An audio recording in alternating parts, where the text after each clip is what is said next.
freelance engineer. So one thing you're going to have to get good at, or at least get used to, is qualifying your clients as a freelance contract engineer. And this goes doubly so in large cities. So this is especially the case in obviously San Francisco, Bay Area, New York City, Boston, places like that. As a freelance contract engineer, which is what I do, obviously, I've been doing that for about 7 years now. What happens as you get deeper and deeper into your career is that more and more companies, startups, dev shops, whatever, they start reaching out to you to the point where it becomes a very regular routine. In the past month, I've probably had around, well, today is August 22nd, 2018, or 23rd. And since August 1, I've probably had around 8, 9 conversations, inbound conversations, meaning that people have reached out to me via LinkedIn or just direct email, things like that. And it sounds pretty cool at first to an inexperienced developer or to somebody who's maybe working full-time and is thinking about the contract life. It sounds pretty cool. You got all these inbound leads and whatnot, but it really isn't what it sounds like. Of the 9 or so conversations I've had, realistically only one is a lead that I would actually consider, who's in my price range, whose product is reasonable, who's as a founder, as a client, they understand, they have reasonable expectations. You know, for example, they're not asking you to build Facebook in 2 weeks for $100, which is, you know, what I wouldn't say a lot, but there are people with those kinds of completely unrealistic expectations. So, as a contract engineer, the name of the game for you, and for me, of course, is to identify these people and weed them out as soon as possible. And that's done a number of ways, but the point is you want to do it as soon as possible because then it saves everybody time. Believe it or not, you're actually doing the other person a favor by weeding them out. Because in the past, for me, what has often happened is I will engage in conversation with like everybody, like protracted conversations, multiple phone calls, in-person meetings, me going to their office in like lower Manhattan if I live in Midtown, whatever, burning an entire afternoon, and then eventually getting to a contract, and the contract pays like $15 an hour or $25 an hour, and it's just the whole thing was a waste of time. If we had just gotten that out of the way within the first 5 minutes of conversation, everyone walks away saving time, having saved time. So let me go through a couple situations where I've done that in the past couple weeks and how it's turned out so far. So here, so this is a typical email I receive. I'm pretty sure this one is through LinkedIn. I think that's where he said he found me. I'm not going to read the whole thing. It's kind of wordy. This is, you know, sort of mistake number 1. Is there's too much nonsense, too much stuff I don't care about. But it's pretty clear that this person didn't do any research into who I am or my company. He's just plugging in placeholders with the company name. So right here it says I stumbled on Turbo 360 and want to compliment you on how great the site looks. And then he goes on to explain how his company is based on sports recruiting. So I'm not really sure how that relates to my company, but it says right here at the end, I'd love to hear more about Turbo as my audience is comprised of the right demographic for your product, which can't be any more incorrect, right? So, so this is just, he's just plugging and chugging and firing off as many emails as he can, which is the absolute worst approach. Now, what this person is not realizing he's doing is that he's signaling to all of the good developers not to respond. So whoever does respond is pretty much self-filtering themselves as poor developers, people who need the work, people who are desperate for jobs, who will take the shitty pay, who will take the crappy jobs and the crappy startups and all that stuff. And that, I mean, that used to be me, but that was 7 years ago. I'm well past that stage of my career. So this is, you just don't even get back to people like this. So that's that. And this consists of the bulk of the inbound inquiries I receive. It's stuff like this. It's crappy, you know, low quality leads like this.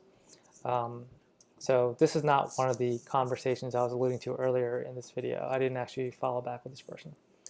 But I just wanted to show you the kind of stuff we get on a routine basis. I get emails like this maybe 3 or 4 times a week. So um, here's one where I did get back to. So this one is worth reading a little bit more closely. This is nice because he's concise here. Saving everyone time. I love it because he's saving people time. So, and he understands the value of time. A lot of people don't understand the value of time. It's not that I care so much about money. Obviously I do.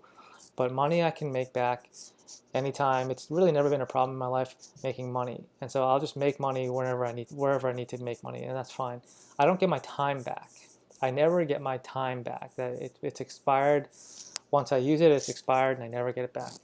And as you get older, you start to appreciate that more and more. So found you on AngelList, looking for an iOS full stack, whatever. Wonder. So I like the brevity, but I also don't like how he's asking me to invest time before I get any information from him, especially considering this is an inbound inquiry. So he reached out to me, and he's asking me to submit to his demands, right? Submit a portfolio and ostensibly a resume and whatever. And that's just a no-no. If you're an experienced developer, do not comply with that. No, the answer is no. You will not get anything from me until the following conditions are met. So here's how I responded.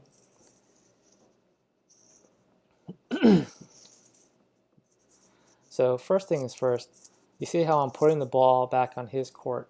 All right, see, can you tell me a little bit more about yourself and your company? What is your budget? Get to the budget conversation soon, very quickly.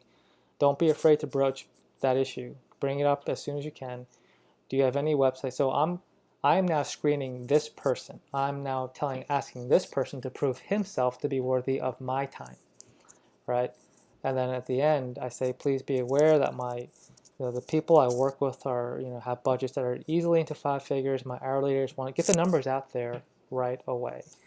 And I also point out this usually often exceeds the expectations of people who contact me. And so I'm trying to clear. So what I'm doing right here is I'm communicating very quickly and very clearly that my time is valuable, and I demand that other people respect my time as well.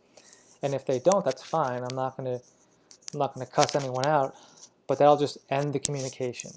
That'll just finish the conversation, and I'll move on. See, oftentimes what low quality clients, low quality customers, what they don't understand is that high quality engineers are in a position of demand. They're never really wanting for work. So right now I'm juggling 3 clients. 3. I have 1 big one and 2 like small ones. By small I mean ad hoc, meaning I don't have a regular schedule. And that's pretty much never not been the case in the last 7 years. The only time when I haven't had any clients is when I personally chose to take some time off. And so when you're biting into that time, you're literally taking away earning time. The meter's running, or not running, I should say, and I'm not earning money while I'm responding to these emails and whatnot. So I try to get it back quickly and turn it around and say, no, what is your situation? Please clarify yourself. Let me know that you're actually in the right league. And this is another video I'm going to record soon, is that too many people don't know what leagues they belong to. And that goes on both sides of the equation, developers and founders and startups. And very often, because there's no barrier to entry, there's a disconnect between these these multiple leagues. And you get people crossing over into one into the other without realizing it. I made this mistake in the past a lot.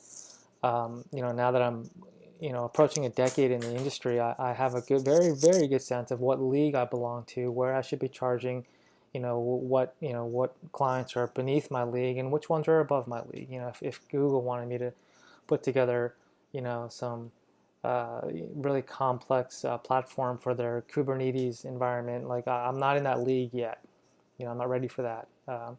So it's an understanding of where you belong. Now, what I'm finding is that beginners on both sides of the equation really, really don't get that. And so I'll get a startup with a budget of $5,000 or less, thinking that they can attract like Google quality engineers, and they're reaching out to me as if I'm the one who's lucky to be receiving that email. And that happens all the time.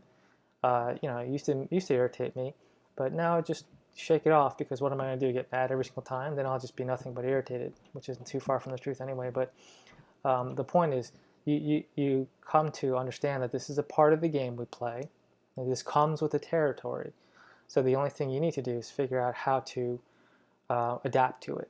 It's never going to change, until technology starts imposing, like legal credentials, like lawyers, like you have to go to law school, stuff like that.